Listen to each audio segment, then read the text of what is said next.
Howdy folks, and welcome back to Bagel Dog DIY. I'm your host Ben. In today's video, it's going to be exactly what the title says. It's going to be 3 quick fixes in one video. The first fix we're looking at right here is this broken garage door. This is something the home inspector found when we first moved in. 3 of these hinges are broken on the garage door. You can see I picked up some new ones. These are just from Menards. You can get them at pretty much any hardware store, Menards, Lowe's, Home Depot, what have you. You want to make sure you're buying the right hinges, though. You want to buy the hinges that are either for the center of the door. The ones on the end of the door that actually go on the track have an extra hole in them, and the hinge is offset a little bit, and that's to take the wheel that goes in the track. So make sure you pick up the proper hinge, and then literally you're just going to unbolt them. You can see I started off there with a ratcheting wrench and quickly realized that switch to a ratchet, that would be much faster.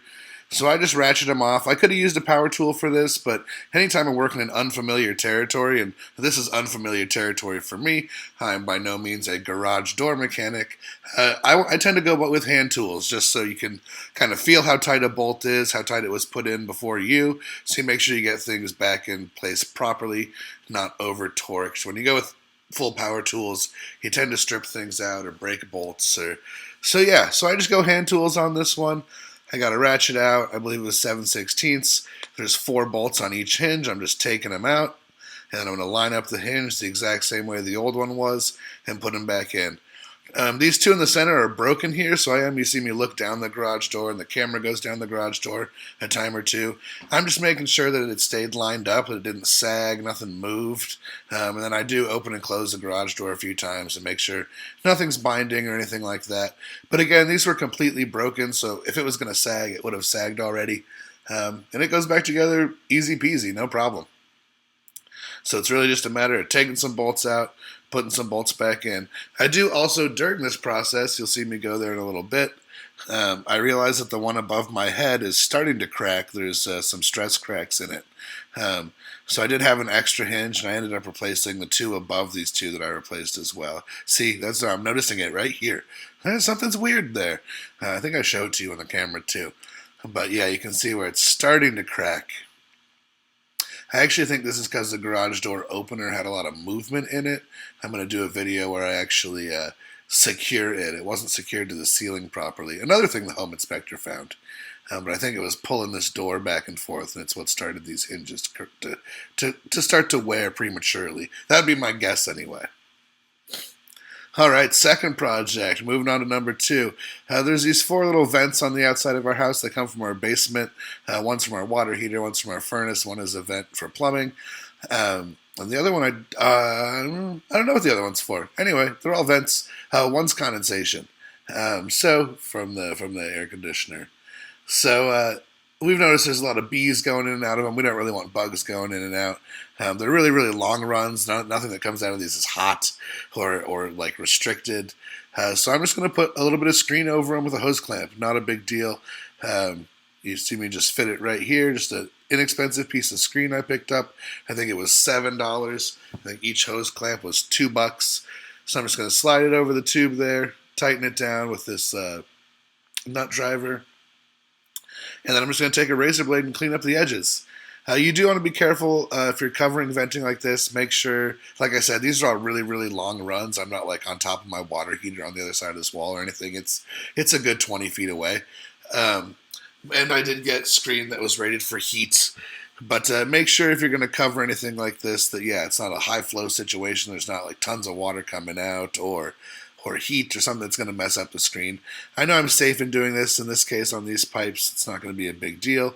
And actually, a day after I did this, I looked at 2 of them, and there's like 10 dead bugs on the other side of the screen. So that meant there were things living in there. So I was right in thinking and wanting to put these screens on.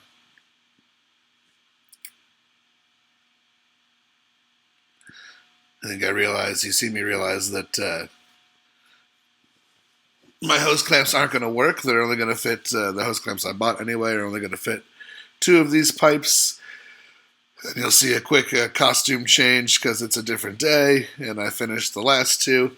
That's just something, any type of home improvement project, you think you get the parts you need, and you don't.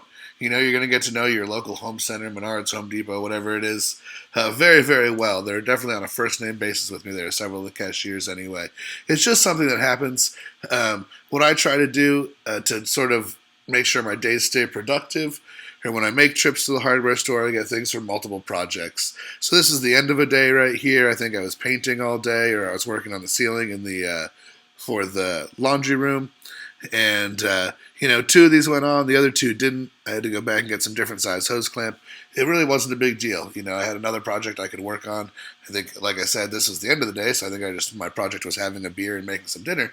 But I always have 3 or 4 projects lined up at home whenever I'm in my shop, so that if something does fall through, it's not the end of your day, you don't have to spend 2 hours going back to the store and taking a whole chunk of time out of your day to keep being productive.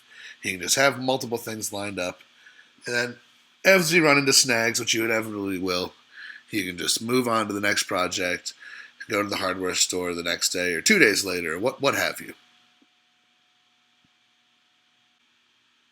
All right, and you can see it's literally just a hose clamp, piece of screen.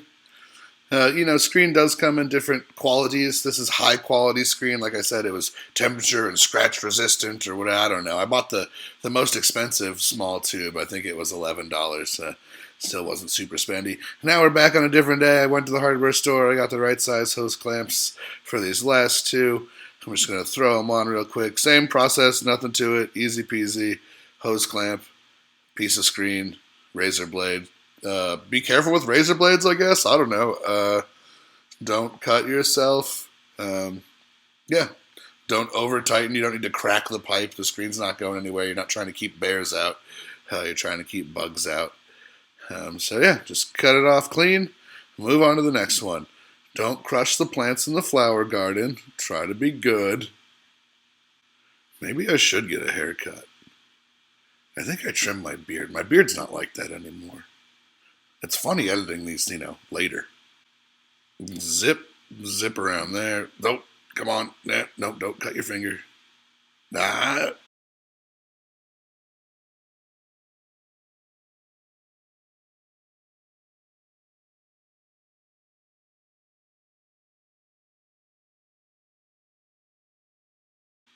There, nah.